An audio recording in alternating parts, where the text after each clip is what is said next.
सीतामढ़ी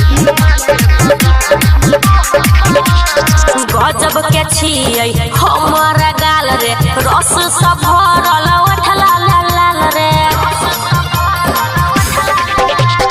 गजब के छियै हमर गाल रे रस सब भरल उठला लाल रे सब छौरा के मारै छियै हम जान सब छौरा के मारै छियै हम जान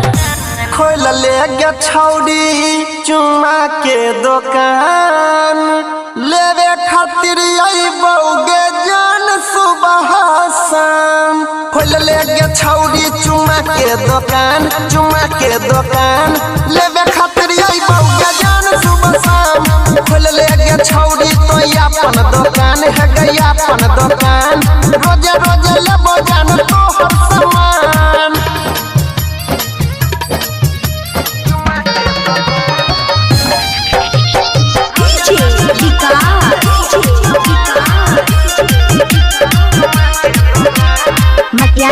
सीतामढ़ी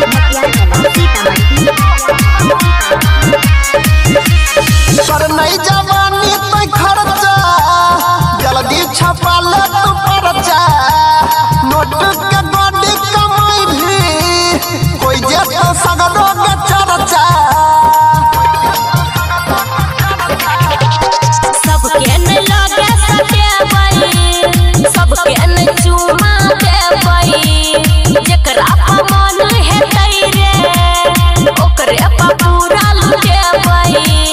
कथिला होय छही तू परेशान कथिला होय छही तू परेशान खोल ले गे छौड़ी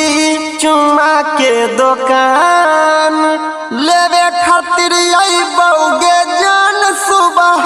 शाम खोल ले गे छौड़ी चुम्मा के दुकान लेवे खातिर अइबौगे जान सुबह शाम खोल ले गे छौड़ी तो अपन दुकान है गई अपन दुकान रोजे रोजे लेबो जान तोहर सामान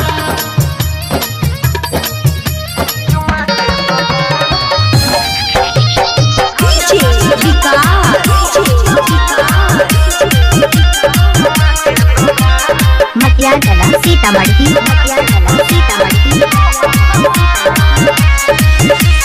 सही सही दाम लगैबो घाटा नहीं लागे गे देबो तोरा दुकान के छोड़ के जान दोसर दुकान नहीं जेबो लाखों के हमर जवानी छोड़ाबै छै सब पानी सुमन सोना के संगे कर नहीं तू छेड़खानी अनिल सोनी बंद राखो जुबान अनिल सोनी बंद राखो जुबान